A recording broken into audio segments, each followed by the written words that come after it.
نضر الله وجوها لم تزل مثل السحاب من وريد القلب تروي عند من كل الهضاب. سيدنا وحبيبنا وحبيب رب العالمين محمد وعلى آله وأصحابه ومن هدى بهديه إلى يوم الدين. قال الله تبارك وتعالى في كتابه المجيد والفرقان الحميد: فأعوذ بالله من الشيطان الرجيم، بسم الله الرحمن الرحيم. لو أنزلنا هذا القرآن على جبل لرأيته خاشعا متصدعا من خشية الله. وقال النبي صلى الله عليه وسلم: أهل القرآن أهل الله وخاصته، أو كما قال صلى الله عليه وسلم. برادران اسلام، ہتھورن سے تعلق رکھنے والے نوجوانان قوم و ملت، اس وقت ہم جس نسبت پر یہاں پر جمع ہوئے ہیں یہ انتہائی عظیم نسبت ہے، جس کو حفظ قرآن کریم کی نسبت کہا جاتا ہے۔ ویسے تو دنیا میں ہر جگہ پر بہت سی محفلیں اور بہت سارے جلسے جلوس ہوتے رہتے ہیں، مگر دنیا میں ہونے والے ان تمام محفلوں میں سب سے بہترین محفل وہ ہے جس میں اللہ کا ذکر کیا جائے، جس میں قرآن کریم کی تلاوت کی جائے، جس میں ایسی باتیں کی جائے جس سے خالق اور مالک راضی ہو جائے۔ تو حدیث پاک میں نبی کریم صلی اللہ علیہ وسلم نے ارشاد فرمایا کہ جب لوگ اللہ کے ذکر اور قال اللہ اور قال الرسول کی بنیاد پر کسی محفل میں جمع ہوتے ہیں تو رحمت کے فرشتے اس محفل کو اور اس مجلس کو ڈھانپ لیتے ہیں رحمت سے، اور اللہ رب العزت سے کہتے ہیں کہ اے اللہ، یہ لوگ صرف تیری کتاب کی نسبت پر، تیرے دین کی نسبت پر اور تیری نسبت پر جمع ہوئے ہیں، آپ ان سب جمع ہونے والوں کی مغفرت فرما دیجئے۔ تو حدیث پاک میں رسول اللہ صلی اللہ علیہ وسلم ارشاد فرماتے ہیں کہ اللہ اس کے جواب میں ارشاد فرماتے ہیں کہ فرشتوں تم گواہ رہو، میں نے ان سب کی مغفرت فرما دی۔ اللہ کرے ہماری یہ محفل وہی محفل ہو اور ہم سب کا اس کی برکت سے اللہ مغفرت کا سامان مہیا فرمائے۔ قرآن کریم یہ اللہ کی مقدس کتاب ہے۔ قرآن کریم کو کلام اللہ کہا جاتا ہے، یعنی اللہ کا کلام۔ اللہ کے کلام کا کیا مطلب ہے کہ دنیا میں جتنی بھی چیزیں ہیں اللہ کی ذات کو چھوڑ کر وہ سب اللہ کی مخلوق ہے، یعنی ساری چیزوں کو اللہ نے بنایا، مگر قرآن کریم یہ اللہ کی مخلوق نہیں، یہ اللہ کا کلام ہے، یہ اللہ کا کلام ہے۔ کلام اللہ، اس کو اللہ کی صفت کہتے ہیں۔ جیسے ایک انسان، اس کے ساتھ بہت ساری صفتیں لگی ہوتی ہے کہ ایک انسان ہے کہ بھئی اس کا نام محمد ہے، اس کا قد لمبا ہے، اس کا کلر ایسا ہے، اس کی آواز ایسی ہے، اس کا چلنا ایسا ہے۔ ایسے ہی قرآن کریم یہ اللہ کا کلام ہے۔ اللہ کے کلام ہونے کا تقاضا یہ ہے کہ قرآن کریم کی تلاوت، قرآن کو پڑھنا اور قرآن کریم کو اپنی زبان سے ادا کرنا اگر اسباب کے درجے میں دیکھا جائے تو انسان کے بس سے باہر ہے۔ قرآن کریم کی آیت کریمہ جو میں نے آپ حضرات کے سامنے تلاوت کی، جس میں اللہ فرماتے ہیں لو انزلنا هذا القرآن على جبل لرأيته خاشعا متصدعا من خشية الله۔ کہیں پر قرآن اللہ فرماتے ہیں اِنَّا عَرَضْنَا الْأَمَانَةَ عَلَى السَّمَاوَاتِ وَالْأَرْضِ وَالْجِبَالِ فَأَبَيْنَ أَن يَحْمِلْنَهَا وَأَشْفَقْنَ مِنْهَا وَحَمَلَهَا الْإِنسَانُ۔ تو پہلی آیت میں اللہ فرماتے ہیں لَوْ أَنزَلْنَا هَذَا الْقُرْآنَ عَلَى جَبَلٍ، کہ اگر ہم اس قرآن کو پہاڑ پر نازل کر دیتے ہیں، انسان کہ اپنی عقل کے مطابق، اس کی اپنی سمجھ کے مطابق دنیا میں سب سے طاقتور اگر کوئی چیز اور سب سے مضبوط کوئی چیز ہے تو وہ کیا ہے؟ پہاڑ ہے۔ اس لیے کہتے ہیں نا کہ بے پہاڑ یہ اپنی جگہ سے ہل سکتا نہیں ہے، تو سب سے مضبوط ہے۔ اللہ فرماتے ہیں جس چیز کو انسان سب سے مضبوط تصور کرتا ہے، اگر اس قرآن کو اس پہاڑ پر بھی نازل کر دیا جاتا تو وہ پہاڑ بھی اس کے نزول کو برداشت نہیں کر سکتا تھا۔ اس کی طاقت نہیں تھی کہ وہ اللہ کے کلام کو برداشت کر سکے، اس کے اندر یہ کیپیسٹی نہیں تھی کہ وہ اللہ کے کلام کو اٹھا سکے۔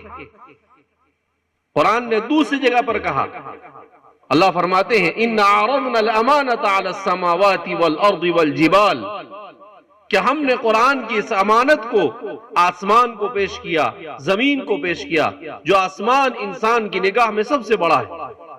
فَأَبَيْنَ أَن يَحْمِلْنَهَا، انہوں نے کہا کہ اللہ اتنی بھاری امانت ہم سے نہیں اٹھائی جا سکے، یہ ہمارے بس سے باہر ہے۔ اور وہی قرآن جس کو پہاڑ نہیں اٹھا سکا، جس کو آسمان اور زمین بھی جس کو برداشت نہیں کر سکے، اسی قرآن کو اللہ نے رسول اللہ صلی اللہ علیہ وسلم جیسی مقدس ہستی پر نازل کیا، اور اللہ کے رسول صلی اللہ علیہ وسلم نے اس کے نزول کو 23 سال تک برداشت کیا۔ کتنے سال تک؟ 23 سال تک۔ قرآن کریم کی 114 سورتیں، اس کی 7000 سے زیادہ آیتیں، اللہ کے رسول صلی اللہ علیہ وسلم پر جب اس کا نزول ہوتا تھا تو وہ ہمیں اتنا آسان لگتا ہے کہ کیا ہے، قرآن کریم کو پڑھ لیا ختم ہو گئی بات، کیونکہ بڑی آسانی سے ہمیں مل گیا۔ مگر ام المؤمنین عائشہ صدیقہ رضی اللہ تعالی عنہ فرماتی ہے کہ جب قرآن کریم کا نزول اللہ کے رسول صلی اللہ علیہ وسلم کی ذات اقدس پر ہوتا تھا تو آپ پر ایسا بوجھ ہوتا تھا کہ آپ مدینہ کی سخت سردی میں بھی آپ کی پیشانی مبارک یہ پسینے سے شرابور ہو جاتی تھی، اور آپ پورے پسینے میں ایسا لگتا تھا بالکل تر بتر ہو جاتے تھے۔ حضرات صحابہ فرماتے ہیں رسول اللہ صلی اللہ علیہ وسلم پر قرآن کا نزول صرف قرآن کریم کی آیت کریمہ اليوم اکملت لکم دینکم واتممت علیکم نعمتی ورضیت لکم الاسلام دینا، اس آیت کریمہ کا نزول ہوا رسول اللہ صلی اللہ علیہ وسلم کی ذات اقدس پر، تو آپ صلی اللہ علیہ وسلم میدان عرفہ میں حجۃ الوداع کے موقع پر اپنی اونٹنی پر سوار تھے۔ جب آپ پر قرآن کا نزول ہوا، حضرات صحابہ فرماتے ہیں آپ کی قصوہ اونٹنی جس پر آپ سوار تھے وہ جھک گئی، وحی کے بوجھ سے، قرآن کریم کی اس ایک آیت کریمہ کے بوجھ سے ایسی جھک گئی کہ وہ زمین کے قریب ہو گیا اس کا پیٹ۔ حضرات صحابہ فرماتے ہیں ہمیں ایسا محسوس ہوا کہ اگر اور کچھ دیر ہوگا تو یہ بیچ میں سے پھٹ جائے گی۔ ہمارے محدثین نے لکھا ہے کہ وہ تو قصوہ اونٹنی کو اللہ نے ایسی طاقت عطا فرمائی تھی حضور کی اونٹنیوں میں کہ وہ وحی کو برداشت کر سکتی تھی، ورنہ دنیا کا کوئی جانور اس وحی کو برداشت نہیں کر سکتا۔ جس کو برداشت کی طاقت دی اس کا یہ حال تھا۔ حضرت زید بن ثابت رضی اللہ تعالیٰ عنہ فرماتے ہیں رسول اللہ صلی اللہ علیہ وسلم میرے ران پر سر رکھ کر آرام فرما رہے تھے، اچانک آپ پر قرآن کریم کی آیت کریمہ کا نزول ہوا تو مجھے ایسا محسوس ہوا کہ جیسے میری ران کی ہڈی ریزہ ریزہ ہو گئی۔ کہا ایسا بوجھ کہ شاید دنیا میں میں نے کبھی ایسا بوجھ محسوس نہیں کیا۔ آپ اندازہ لگائی ایک ایک آیت کے نزول پر جانور کا یہ حال ہوتا ہو، انسان کا یہ حال ہوتا ہو، جس ذات اقدس پر 114 سورتیں نازل ہوئی، اس ذات اقدس نے قرآن کریم کے لیے کیا برداشت نہیں کیا ہوگا۔ اسی لیے ہمارے علماء نے لکھا ہے کہ ہم پوری زندگی بھی اللہ کے رسول صلی اللہ علیہ وسلم پر درود پڑھتے رہے تب بھی آپ کا حق ادا نہیں کر سکتے، کہ آپ کے اس برداشت اور آپ صلی اللہ علیہ وسلم کو قرآن کریم کو آپ اس کے نزول کو برداشت کر سکے۔ اسی لیے اللہ رب العزت نے آپ کو جنت کے 70 مردوں کی طاقت عطا فرمائی تھی۔ کتنے مردوں کی؟ جنت کے 70 مردوں کی طاقت عطا فرمائی تھی، اور جنت کے ایک مرد کے پاس دنیا کے 70 مردوں کی طاقت ہوتی ہے۔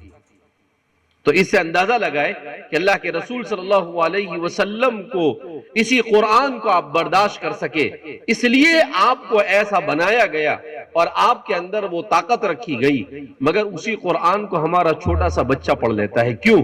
اس لیے کہ وہ سارے بوجھ کو میرے اور آپ کے آقا صلی اللہ علیہ وسلم برداشت کر چلے گئے۔ اللہم صلی وسلم دائما ابدا علی حبیبک خیر الخلق کلہم۔ اللہ کے رسول صلی اللہ علیہ وسلم پر ہزاروں کروڑوں درود و سلام ہو، جس ذات اقدس نے میری اور آپ کی ہدایت کے لیے، میری اور آپ کی جنت بنانے کے لیے، مجھے اور آپ کو اللہ کے عذاب سے بچانے کے لیے سب کچھ برداشت کیا۔ تو قرآن کریم یہ میرے اور آپ کے بس کی چیز نہیں تھی۔ ہماری کیا حیثیت تھی کہ جو ہم اللہ کے کلام کو اپنی زبان سے پڑھ سکے؟ ہماری کیا حیثیت تھی جو ہم اللہ کے کلام کو اپنے سینے میں محفوظ کر سکے؟ ہماری کیا حیثیت تھی؟ کوئی حیثیت نہیں تھی۔ یہ صرف اس لیے ہوا وَلَقَدْ يَسَّرْنَا الْقُرْآنَ لِلذِّكْرِ فَهَلْ مِن مُدَّكِرٍ۔ قرآن میں اللہ فرماتے ہیں کہ ہم نے قرآن کو آسان کیا، ہے کوئی اس کو سمجھنے والا؟ اگر اللہ یہ آسانی پیدا نہ کرتا تو اللہ کے اس کلام کو اپنی زبان سے ادا کرنا اور اسے یاد کرنا بھی انسان کی استطاعت اور انسان کی قدرت سے باہر تھا۔ چہ جائے کہ ہمارے اس چھوٹے سے ہتھورن گاؤں میں ماشاءاللہ 3 بچوں نے حفظ قرآن کیا، مولانا بتا رہے تھے اس سے پہلے بھی 100 سے زیادہ بچوں نے حفظ کیا، اس کے بعد کچھ سالوں کے لیے حفظ بند ہوا، پھر شروع ہوا، تو ابھی بھی 35-40 بچوں نے حفظ مکمل کیا۔ ہر سال کچھ بچے حفظ مکمل کرتے ہیں۔ آج دنیا میں اگر کوئی ڈاکٹر بنتا ہے تو لوگ خوشی مناتے ہیں، اگر کوئی انجینئر بنتا ہے تو لوگ خوشی بناتے ہیں۔ کیوں؟ اس لیے کہ آج کے انسان کی نگاہ میں دنیا کی بڑی وقت ہے، مگر کوئی قرآن کریم کا حفظ مکمل کرتا ہے تو ایسا سمجھتے ہیں کہ بھئی ٹھیک ہے، ہو گیا۔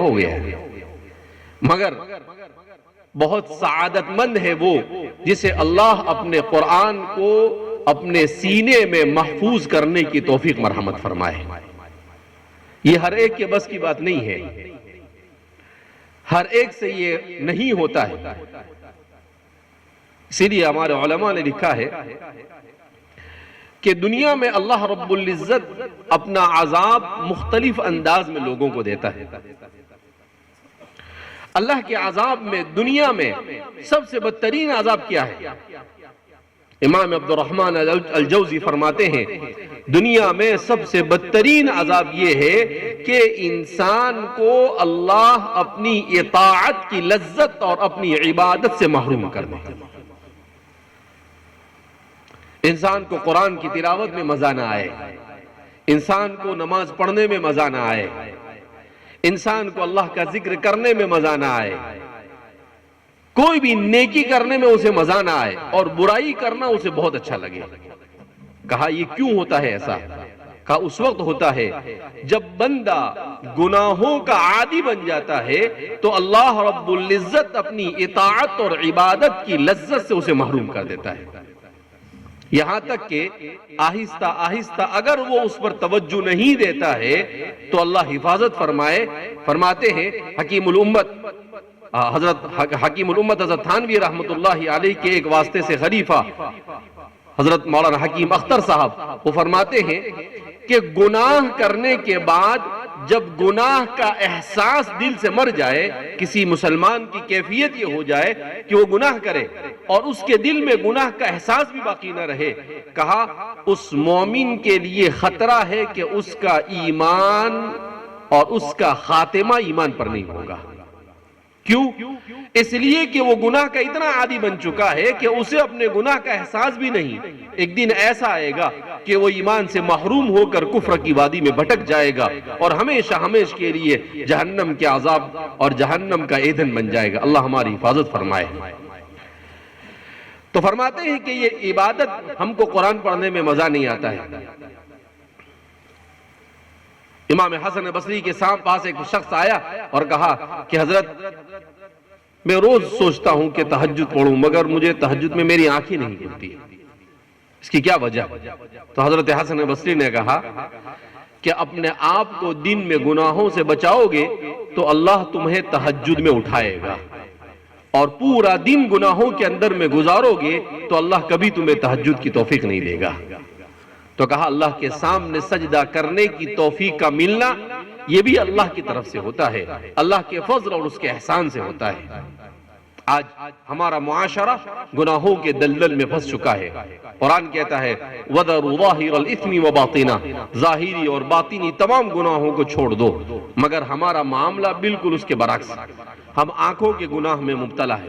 سب سے بڑا اس زمانے کا اگر کوئی گناہ ہے تو وہ آنکھوں کا گناہ ہے۔ کیوں؟ کہ ہر آدمی، ایک تو ہمارے معاشرے میں بے حیائی عام ہو گئی کہ عورتوں میں پردے کا اہتمام نہیں رہا، دوسرا ہمارے معاشرے کے اندر فلمیں، سیریل اور اس طرح کی چیزیں موبائلوں میں اتنی عام ہو گئی کہ ہر چھوٹا بڑا بوڑھا مرد عورت جوان عام خاص ہر آدمی اس گناہ کے لت میں مبتلا ہے، اور وہ ایسا سمجھ رہا ہے کہ وہ گناہ کرتا ہے اور اس کے گناہ کا کسی کو پتہ نہیں چلتا ہے۔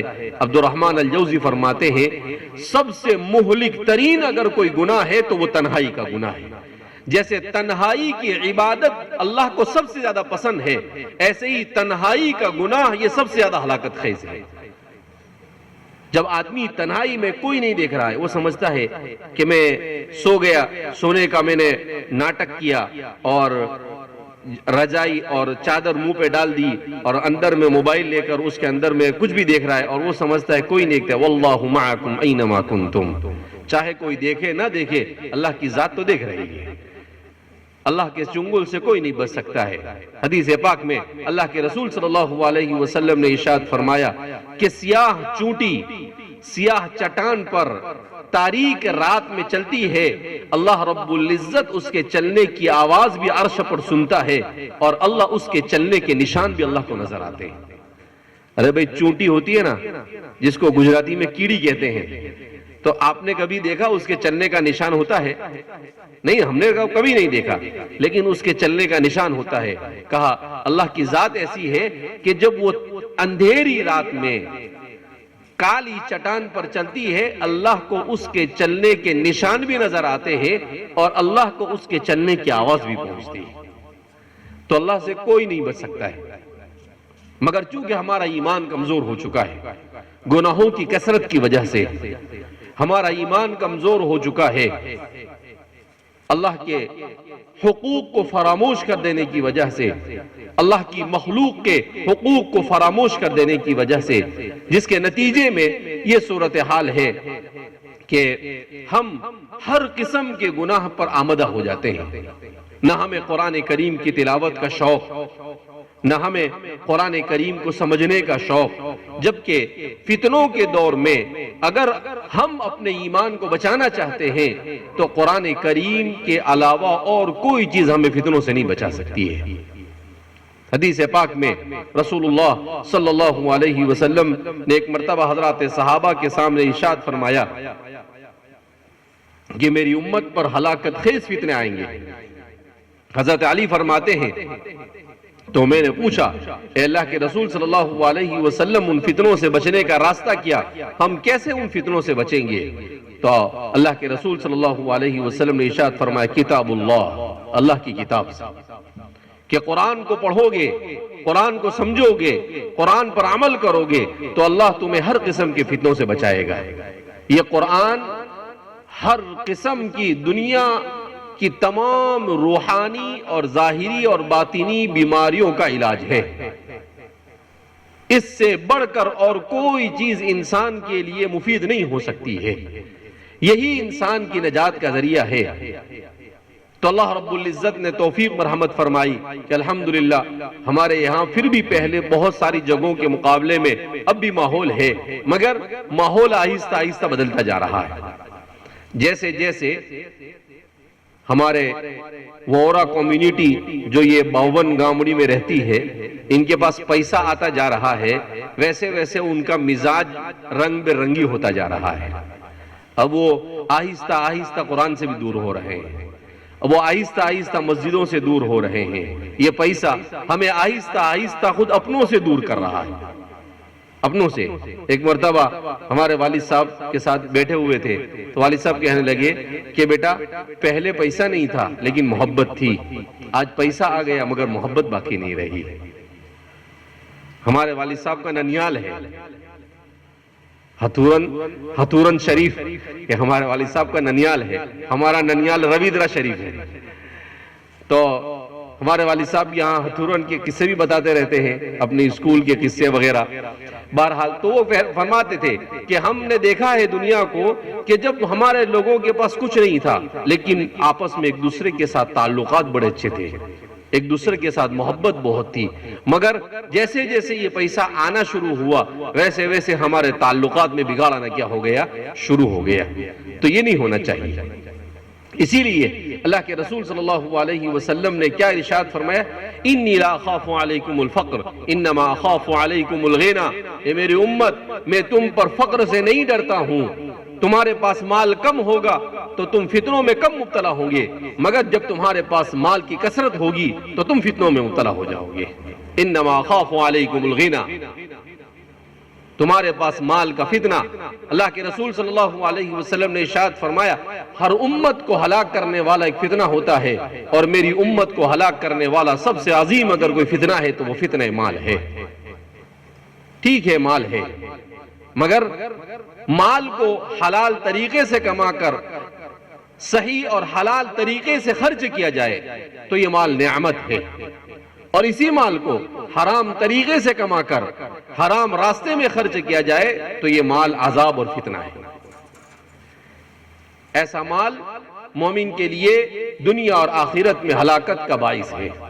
لہذا اس بنا پر ہم نے ہمارے بڑے بزرگوں نے، ہمارے آباء و اجداد نے جو علماء کے ساتھ محبت اور تعلق باقی رکھا، ہمارے آباء و اجداد نے جو بزرگوں کے ساتھ تعلق باقی رکھا، جو اللہ کے دین کی خدمت کرنے والوں کے ساتھ تعلق کو برقرار رکھا، ہمیں ان چیزوں کو برقرار رکھنے کی ضرورت ہے اگر ہم یہ چاہتے ہیں کہ ہماری نسلوں میں دین زندہ رہے، اور اگر ہم یہ چاہتے ہیں کہ ہماری نسلوں میں علیاذ باللہ دین کی ضرورت نہیں ہے تو پھر اذا لم تستحی فاصنع ما شئت، جب شرم و حیا تیرے پاس سے نکل جائے تو تو جو کچھ کر گزرے وہ کم ہے۔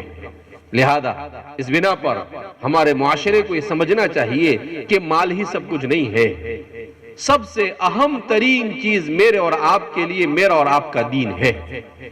میرے اور آپ کے دین کی حفاظت کے لیے ہم اپنا مال بھی قربان کر سکتے ہیں، ہم اپنی عزت بھی قربان کر سکتے ہیں، ہم اپنی جان بھی قربان کر سکتے ہیں۔ کیوں؟ جو دین کے لیے قربان ہوگا اس کی قیمت اللہ کے یہاں پر ہے، اور جو دنیا کے لیے قربان ہوگا اس کا اللہ کے یہاں پر حساب دینا پڑے گا۔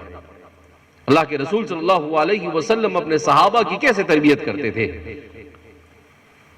صحابہ فرماتے ہیں، خود اللہ کے رسول صلی اللہ علیہ وسلم ایک مرتبہ اپنے گھر سے نکلے، فرماتے ہیں ما اخرجنی الا الجوع، بھوک سے نڈھال ہو گیا، 3 دن تک ایک لقمہ کھانے کو نہیں ملا، اور وہ کون ہے؟ سید الانبیاء والمرسلین، سارے نبیوں اور سارے رسولوں کے سردار ہے۔ بھوک سے بے چین ہو گئے، اپنے گھر سے نکلے، راستے میں حضرت ابوبکر ملے تو پوچھا ابوبکر کیا ہوا؟ کہا ما اخرجنی الا الجوع، اللہ کے رسول صلی اللہ علیہ وسلم بھوک نے مجھے بھی اپنے گھر سے باہر نکالا ہے، 3 دن سے کھانا نہیں کھائے۔ آگے چلے حضرت عمر ملے، کہا کیا ہوا؟ کہا اللہ کے رسول صلی اللہ علیہ وسلم ما اخرجنی الا الجوع، بھوک 3 دن سے کھانا نہیں ملا۔ تو اللہ کے رسول صلی اللہ علیہ وسلم نے کہا چلو ٹھیک ہے، ہم حضرت جابر بن عبداللہ کے گھر چلتے ہیں۔ حضرت جابر یہ انصار میں بڑے مالدار صحابہ میں سے تھے، ان کے گھر پر گئے، انہوں نے جیسے ہی دیکھا کہ اوہ ہو اتنے پیارے 3 مہمان آ رہے ہیں، سید البشر رسول اللہ صلی اللہ علیہ وسلم۔ وہ سمجھ گئے کہ بھئی مہمان آ رہے ہیں تو مہمان نوازی ہونی چاہیے۔ ان کو نہیں معلوم کہ بھئی 3 دن سے بھوکے ہیں، لیکن انہوں نے مہمان نوازی کی تیاری شروع کر دی۔ تو انہوں نے جلدی سے اپنے کھجور کے درخت پر چڑھے اور اللہ کے رسول صلی اللہ علیہ وسلم کے لیے اور حضرت ابوبکر اور حضرت عمر کے لیے کچھ کھجوریں لا کر ان کے سامنے رکھ دی، اور پھر اس کے بعد جلدی سے گئے اور بکرا ذبح کر کر اس کو پکانے لگے۔ جب کھجور کھانے لگے تو اللہ کے رسول صلی اللہ علیہ وسلم حضرت عمر سے پوچھتے ہیں کہ عمر کیسی لگی کھجور؟ 3 دن کے بعد ملی۔ تو حضرت عمر رضی اللہ تعالیٰ نے کہا کہ اللہ کے رسول صلی اللہ علیہ وسلم خدا پاک کی قسم بڑی لذیذ محسوس ہوئی۔ تو حضور نے کیا فرمایا معلوم ہے؟ حضور نے کہا اے عمر، اس کا اللہ کے یہاں پر کل جواب دینا پڑے گا۔ کتنے دن کے بعد مل رہی ہے کھجور؟ 3 دن کے بعد۔ اور حضور کیا فرما رہے ہیں؟ کل قیامت کے دن یہ جو کھجور کھائی ہے اس کا حساب اور اس کا جواب دینا پڑے گا۔ تو حضرت عمر نے فرمایا کہ اللہ کے رسول صلی اللہ علیہ وسلم 3 دن کے بعد ملی ہے، پھر بھی حساب دینا پڑے گا؟ ہاں، اس کا بھی حساب دینا پڑے گا۔ اب 3 دن کے بعد ہفتے میں 2 بار کھانا کھاتے تھے اور اس کا بھی اللہ کے یہاں پر حساب کی فکر کرتے تھے۔ لہذا اس بنا پر اللہ کے رسول صلی اللہ علیہ وسلم نے فرمایا تھا میری امت پر ایک زمانہ ایسا آئے گا کہ میری امت کے اکثر افراد ایسے ہوں گے جن کو کھانے کی پڑی ہوگی اور پیسے کی پڑی ہوگی۔ جس کو کس کی پڑی ہوگی؟ کھانا اور پیسہ۔ کہیں سے کھانا مل جاوے اچھا، بن بلائے مہمان کہیں بھی پہنچ جائیں گے، اور پیسہ حلال اور حرام کی تمیز کے بغیر۔ حضرت مولانا یوسف صاحب نوری رحمۃ اللہ علیہ کا ایک مضمون میں نے پڑھا تھا کچھ سالوں پہلے، حضرت نے اس کا ہیڈنگ لگایا تھا فتنہ جیب فتنہ پیٹ، فتنہ جیب فتنہ پیٹ۔ طرح طرح کے کھانے یہ اللہ کے رسول صلی اللہ علیہ وسلم پہلے ہی بول کر چلے گئے۔ پھر حضور نے بھی فرمایا کہ میری امت پر ایک زمانہ ایسا آئے گا کہ لوگ موٹے ہو جائیں گے، کثرت سے لوگ موٹے ہوں گے۔ ارے بھائی کھا کریں گے تو موٹے ہوں گے، پھر اس کے بعد آدمی موٹا ہوتا ہے کھا کر، اور پھر اس کے بعد بیریٹک کا جا کر آپریشن کراتا ہے۔ بہرحال تو کہنے کا مطلب یہ ہے کہ اللہ کی کتاب یہ بہت قیمتی سرمایہ میرے اور آپ کے پاس ہے۔ لہذا اس بنا پر اپنے نسلوں میں دین کو زندہ رکھنے کے لیے ہمیں اپنے مکاتب میں چلنے والی تعلیم کو اور دین کی تعلیم کو مستحکم سے مستحکم کرنے کی ضرورت ہے۔ اگر ہم نے اس کی طرف توجہ نہیں کی تو دنیا اور آخرت میں ہمارا کوئی پرسان حال نہیں ہو سکتا ہے۔ تو اس لیے ہمیں اپنے ان مکاتب کو مضبوط کرنے کی ضرورت ہے۔ میں تو یہ کہتا ہوں کہ جہاں ہم قرآن کریم کی تلاوت کے عادی ہے، اب جو دور ہے یہ ایسا دور ہے، اس دور میں قرآن کریم کو سمجھنا بھی بہت ضروری ہو چکا ہے۔ اس لیے کہ صرف الفاظ کو رٹے ہم اور ہمیں کچھ معلوم نہ ہو، ثواب ضرور ملے گا۔ حضور نے فرمایا ہے کہ لا اقول الف لام میم حرف، الف حرف ولام حرف ومیم حرف، کہ الف لام میم ایک حرف نہیں ہے، الف الگ ہے لام الگ۔ صرف الف لام میم پڑھیں گے تو 30 نیکی ملے گی، ٹھیک ہے، تو برابر ہے، ثواب تو ملنا ہی ہے، اس میں کوئی شک نہیں، کیونکہ اللہ کے رسول صلی اللہ علیہ وسلم نے کہہ دیا۔ مگر اب جو فتنے ہمارے معاشرے میں پنپ رہے ہیں، ان فتنوں کا مقابلہ کرنے کے لیے اسے سمجھنے کی بھی ضرورت ہے۔ ہم اپنے گھروں کے اندر میں قرآن کی معتبر تفسیر، علماء کو مسجدوں کے اندر میں قرآن کریم کو سمجھانے کی ضرورت ہے۔ جیسے ہم فضائل اعمال کی تعلیم کرتے ہیں، ایسے ہی ہماری مسجدوں میں درس تفسیر بھی ہونے چاہیے۔ ہم سورہ فاتحہ اگر فرض نماز اور واجب نماز پورے دن کے اندر میں ٹوٹل کتنی رکعت ہوتی ہے؟ 20 رکعت ہوتی ہے۔ 20 رکعت میں سورہ فاتحہ کتنی بار پڑھی جاتی ہے؟ 20 مرتبہ پڑھی جاتی ہے۔ مگر 99% لوگ ایسے ہوتے ہیں کہ سورہ فاتحہ میں اللہ کیا کہتا ہے ہم کو معلوم نہیں، جبکہ فرماتے ہیں اللہ نے پورا دین سورہ فاتحہ میں سکھا دیا، پورا دین۔ پورا دین کس میں سکھایا ہے؟ اللہ بار بار سورہ فاتحہ اسی لیے پڑھواتا ہے، اس میں اخلاق کی تعلیم بھی ہے، اس میں اللہ رب العزت نے قیامت کا حساب کے بارے میں بھی بیان کیا، اس میں اللہ نے دعا کی تعلیم بھی دی، اس میں اللہ نے ان راستوں کو بھی بتایا جو گمراہی کے راستے ہیں، ان راستوں کو بھی بتایا جو کامیابی کے راستے ہیں۔ چھوٹی سی صورت ہے مگر ساری چیزیں بتائی، مگر کبھی ہم اسے بھی سمجھنے کی کوشش نہیں کرتے ہیں۔ بس وہ جیسے طوطا ہوتا ہے، پوپٹ جس کو کہتے ہیں، گجراتی میں مٹھو پوپٹ بولتے ہیں، تو وہ جیسے رٹا مارتا ہے ایسے ہی ہم بھی رٹا مارتے رہتے ہیں۔ لہذا قرآن کریم کو سمجھنا یہ فتنوں کے دور میں علماء کی بھی ذمہ داری ہے کہ وہ قرآن کو سمجھائے، اور ہمارے علماء نے لکھا، حضرت تھانوی رحمۃ اللہ علیہ نے بیان القرآن لکھی، وہ تو علماء کے لیے ہے، مگر اس کے بعد بیان القرآن کو سمجھایا حضرت مفتی شفیع صاحب، آپ نے معارف القرآن لکھی اور قرآن کریم کو سمجھایا۔ آدمی خالی وہ تفسیر بھی روزانہ موبائل میں 2-4 گھنٹے لے کر بیٹھتا ہے، تو قرآن کریم کی تفسیر کو اگر گھر میں آدھا گھنٹہ 15-20 منٹ بھی اس کی تعلیم کر دے تو اپنے گھروں میں دین زندہ ہوتا ہے، گھر میں تعلیم کرنے سے۔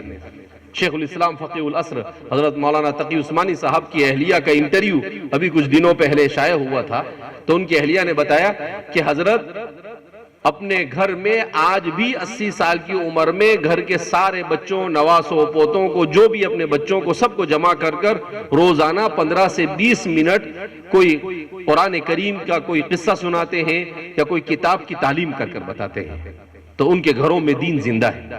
تو گھروں میں دین کو زندہ رکھنے کے لیے ہمیں فکر کرنی پڑے گی۔ ہم نے اپنے بچوں کو موبائل کے حوالے کر دیا، ہم نے اپنی عورتوں کو موبائل کے حوالے کر دیا، ہم نے اپنا سب کچھ ایسی چیز کے حوالے کر دیا جو ہمیں گھسیٹ کر جہنم کی طرف لے جا رہا ہے۔ لہذا اس بنا پر بہت سیریس ہے یہ مسئلہ کہ ہم اسے سمجھے کہ اللہ کے واسطے ہم قرآن سے وابستہ ہو۔ ہمارا معمول ہونا چاہیے کہ ہم قرآن کو پڑھیں۔ ہمارے بڑے بوڑھے الحمدللہ کیسے قرآن کے ساتھ وابستہ ہوتے تھے۔ میں 30-35 سال پہلے کی بات کرتا ہوں، ہمارے گاؤں میں چھوٹا سا گاؤں ہے، مگر تہجد میں سب گھروں میں لوگ تہجد کی نماز میں اٹھ جاتے تھے، اور پھر فجر کی نماز میں سارے لوگ نماز پڑھتے تھے، اور نماز پڑھ کر آئے، بوڑھا مرد عورت سب گھر کے اندر میں بیٹھ کر قرآن کی تلاوت کرتے تھے۔ ایسا نورانی ماحول ہوتا تھا کہ درختوں پر چڑیاں چہچہاتی تھی اور گھروں سے قرآن کے پڑھنے کی آواز آتی تھی، اور آج وہ چڑیا کا چہچہانا بھی بند ہو گیا اور گھروں میں قرآن کریم کا پڑھنا بھی بند ہو گیا۔ یہ ہمارے موبائل نے چڑیا بھی ختم کر دی۔ پہلے آپ نے دیکھا ہوگا درختوں پر چڑیاں بہت ہوتی تھی، اب چڑیا نہیں ہے۔ آپ نے کبھی اس کو ریئلائز نہیں کیا، کبھی آپ نے سوچا نہیں کہ یہ چڑیا کہاں غائب ہو گئی، یہ پرندے کہاں غائب ہو گئے۔ یہ ریڈیشن جو ہوتا ہے، ہمارا موبائل چلتا ہے یہ سیٹلائٹ سے چلتا ہے، تو سیٹلائٹ سے ہمارے موبائل پر ریڈیشن آتے اور جاتے ہیں، اسی ریڈیشن کی وجہ سے اس کی زد میں آ کر یہ پرندہ بار بار جب اس سے گزرتا ہے تو وہ بیچارہ کیا ہو جاتا ہے، اس کی کیپیسٹی سے باہر ہو جاتا ہے، وہ مر جاتا ہے۔ اس لیے ہزاروں نہیں، لاکھوں نہیں، کروڑوں پرندے دنیا سے کیا ہو چکے ہیں، ختم ہو چکے ہیں، شہروں میں دیہاتوں کے اندر میں نہیں باقی رہے۔ تو یہ موبائل نے جہاں پر انسانوں کو نقصان پہنچایا، اللہ کی مخلوق کو بھی نقصان پہنچایا، لاکھوں کروڑوں کی جان لے لی، ہزاروں انسانوں کا ایمان کھینچ لیا، اور پتہ نہیں اور اپنے کیا کیا یہ کرشمے بتائے گا۔ اللہ ہماری حفاظت فرمائے۔ لہذا اس بنا پر ہم اس مجلس میں جمع ہوئے جہاں پر اللہ کی کتاب کو ختم کیا گیا، تو ہم اس عہد کے ساتھ اٹھے کہ ہم بھی انشاءاللہ اپنے گھروں میں قرآن کی تلاوت کریں گے۔ بھائی ہم کوشش کریں کہ ہم قرآن کریم کو سمجھیں، کوشش کریں ہم قرآن کے اخلاق کو اپنی زندگی میں جگا دیں۔ کان رسول اللہ صلی اللہ علیہ وسلم خلقہ القرآن۔ ام المؤمنین ماں عائشہ صدیقہ رضی اللہ تعالی عنہ فرماتی ہے حضور کے اخلاق کیا تھے؟ سراپا قرآن تھے۔ قرآن نے جو کچھ کہہ دیا اس کو اگر پریکٹیکلی طور پر، عملی طور پر کسی کو دیکھنا ہے تو حضور کی زندگی کو پڑھ لو۔ تو اللہ نے اس کتاب کی حفاظت کی ہے، اسی لیے فرماتے ہیں اس کتاب کی حفاظت کے لیے اللہ نے عربی زبان کو محفوظ کیا، اس کتاب کی حفاظت کے لیے اللہ نے علم تجوید کو وجود دیا، اس کتاب کی حفاظت کے لیے اللہ نے نحو و صرف اور بلاغت کو وجود حفاظت کی، اس کتاب کی حفاظت کے لیے اللہ نے محدثین کو کھڑا کیا، فقہا کو کھڑا کیا، اصولیین کو کھڑا کیا، متکلمین کو کھڑا کیا۔ ہزاروں انسان ہر زمانے میں اسی کتاب کے پیچھے محنت کر رہے ہیں، کیوں؟ تاکہ یہ کتاب انہیں جنت کی طرف لے جائے۔ لہذا میرے بھائیو، دوستوں اور بزرگوں، ہمیں اپنے آپ کو اس کتاب سے وابستہ کرنے کی ضرورت ہے، اور ہم اس کتاب کے پڑھنے میں، دعا کا اہتمام کرنے میں، صبح شام کے اذکار کا اہتمام کریں، اور اپنے آپ کو گناہوں سے بچانے کی کوشش کریں، اپنے بچوں کی ایمانی اور اسلامی تربیت کریں۔ اپنے بچوں کو موبائل نہ دیں۔ یہ جو ہم اپنے بچوں کو 10 سال 12 سال کا بچہ ہوا نہیں، کوئی اس کو گیم لا کے پکڑا دیتا ہے، کوئی اسے موبائل دے دیتا ہے، کوئی اسے، یہ ہم اس کو گیم اور موبائل نہیں دے رہے ہیں، ہم اس کو جہنم کا سرٹیفکیٹ دے رہے ہیں۔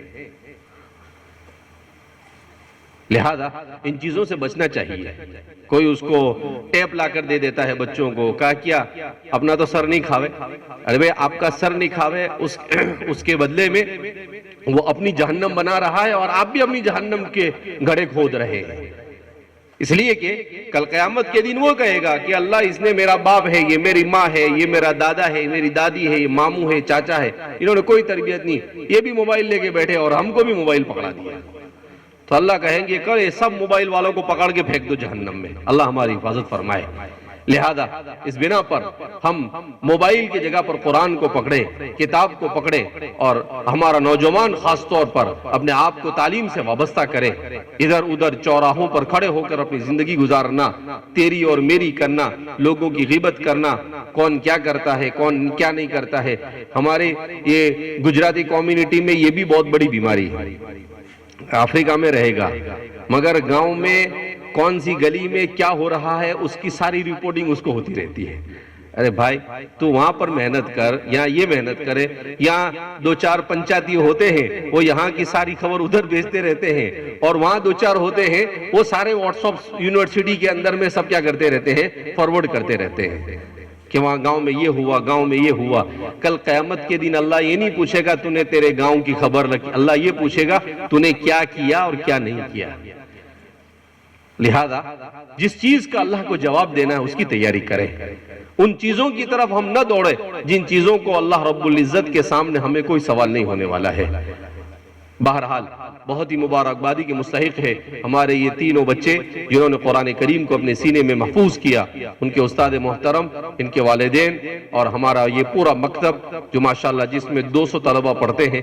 میں نے پوچھا تو ماشاءاللہ ہمارے ہتھورن میں تقریباً 3-4 جگہ پر مکتب چلتے ہیں، 400 طلبہ اس میں پڑھتے ہیں۔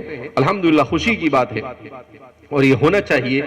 الحمدللہ اللہ رب العزت جزائے خیر عطا فرمائے ہمارے بزرگوں اور ہمارے آبا و اجداد کو۔ وہ دین پر تھے تو ہم دین پر ہیں، اگر وہ دین پر نہیں ہوتے تو میں اور آپ بھی دین پر نہیں ہوتے۔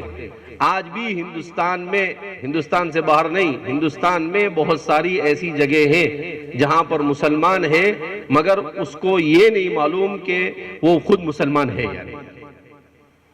ہندوستان میں بہت دور جانے کی بھی ضرورت نہیں ہے، بہت سارے ایسے علاقے پائے جاتے ہیں، لیکن ہمارے پاس جو یہ نیکی ہے، اللہ نے یہ جو مال بھی دیا ہے یہ بھی ان کی برکت ہے، میری اور آپ کی برکت نہیں ہے۔ کس کی برکت ہے؟ وَكَانَ أَبُوهُمَا صَالِحًا، قرآن کہتا ہے وَكَانَ أَبُوهُمَا صَالِحًا۔ سورہ کہف کی تلاوت کرتے ہیں، پہلے تو لوگ سب کرتے تھے، ابھی بھی کرتے ہیں مگر 50% پہ آ گئے۔ تو اس میں وَكَانَ أَبُوهُمَا صَالِحًا کی جو تفسیر ہے بڑی حیرت انگیز ہے۔ اس میں لکھا ہے کہ وہ جو دیوار گر رہی تھی اس دیوار کو کھڑا کر دیا، اور پھر اس کے بعد حضرت خضر علیہ السلام نے حضرت موسیٰ علیہ السلام کے پوچھنے پر کہا کہ وَأَمَّا الْجِدَارُ فَكَانَ لِغُلَامَيْنِ يَتِيمَيْنِ فِي الْمَدِينَةِ وَكَانَ تَحْتَهُ كَنْزٌ لَهُمَا وَكَانَ أَبُوهُمَا صَالِحًا، کہ وہ دیوار جو گر رہی تھی ہم نے اس کو کھڑا کر دیا اس لیے کہ وہ بستی میں سب بدماش رہتے تھے، اگر وہ گر جاتی تو وہ سارا جو دیوار کے نیچے ان کے ماں باپ نے خزانہ رکھا تھا وہ سارا خزانہ کیا کرتے، وہ لوٹ لیتے. تو اس وجہ سے ہم نے اس دیوار کو بچایا اور اس کی علت بیان کی وَكَانَ أَبُوهُمَا صَالِحًا، اس لیے بچائی کہ ان بچوں کے ماں باپ نیک تھے. بعض مفسرین نے لکھا ہے، ایک قول نقل کیا ہے، ان کے ماں باپ نہیں نیک تھے، 14ویں پشت میں ان کے دادا نیک تھے. کون سی پشت میں؟ 14ویں پشت میں.